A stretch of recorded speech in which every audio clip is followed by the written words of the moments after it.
Hi, this is Mr. Case, and today we're going to be looking at Egypt and their neighbors to the south, Nubia, the Kushites. The Hyksos, if you recall, had invaded Egypt. They came over from the Sinai, and they ruled Egypt for about a generation, about 70 years. They were able to do it because they had chariots, and they were able to outmaneuver the Egyptian army. When they kicked out the Hyksos, they kept the idea of chariots, and they became a stronger Egypt for that.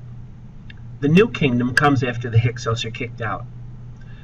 Egypt is going to build their empire. They're going to expand it north and south, and they're going to use not only the chariots, but bronze, which is a mixture of tin and copper. An important pharaoh is going to be a unique pharaoh, Hatshepsut. She's the only female pharaoh to really sit on the throne in a great way. She wages war. She expands trade in this new kingdom. Following her on the throne is Thutmose III. That's a stepson. Now, Thutmose did not want to follow a woman on the throne, so he wipes out all mentions historically of her.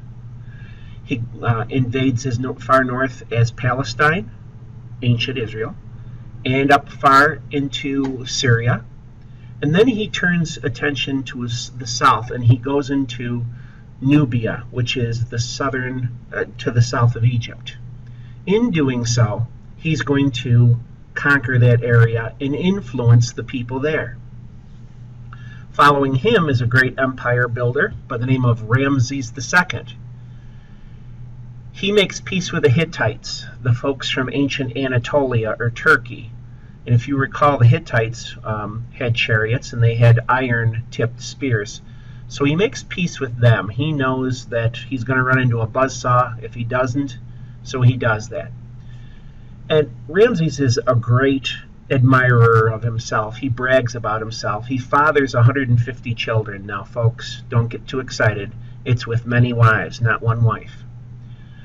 And he is considered the last great pharaoh. Eventually, the people of the sea, we don't know who they are, but they come from the Mediterranean, are going to invade and weaken the empire. Later on, you see the Libyans to the west of Egypt coming in, and they're going to invade the Nubians. And then the Assyrians come in and clean them all out. But let's talk about the Kushites. About 1000 BC, you have a dynasty in Egypt from the south that invades. They're the Kushites. They're from Nubia. And you'll find Nubia at the first cataract in the Nile River. It's the division, as far south as the division between the Blue and the White Nile. This becomes a corridor for trade because they can use part of the Nile for transporting goods, and also the Red Sea.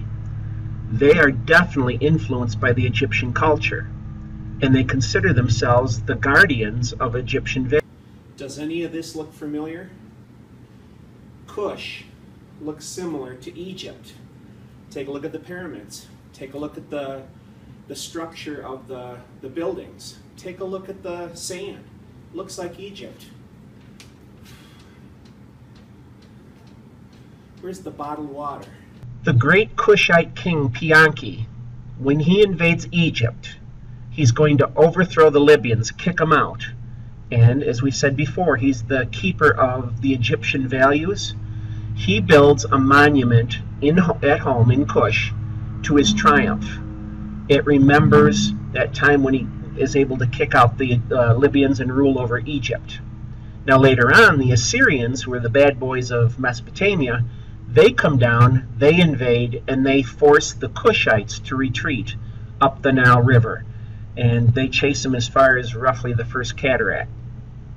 In doing so, the Kushites lose their empire in Egypt, but I think it's a good thing because their capital city gets moved to Meroe. It's on the Nile River. It becomes their trading capital, and they experience a golden age after they're kicked out of Egypt in trade because there's a lot of rich iron ore that they trade, and they're going to use the Nile and the Red Sea as trade avenues. Eventually, the Axumites to the south of them are going to dominate them, and the Kushites decline as far as trade goes. So you have Egypt to the north, the Kushites to the south, and then the Axumites farther south than them. Axum is basically ancient Ethiopia. So we'll see that on maps as we progress in this chapter. This is Mr. K's with Egypt and Nubia and Kush in 4.1. See you down the river.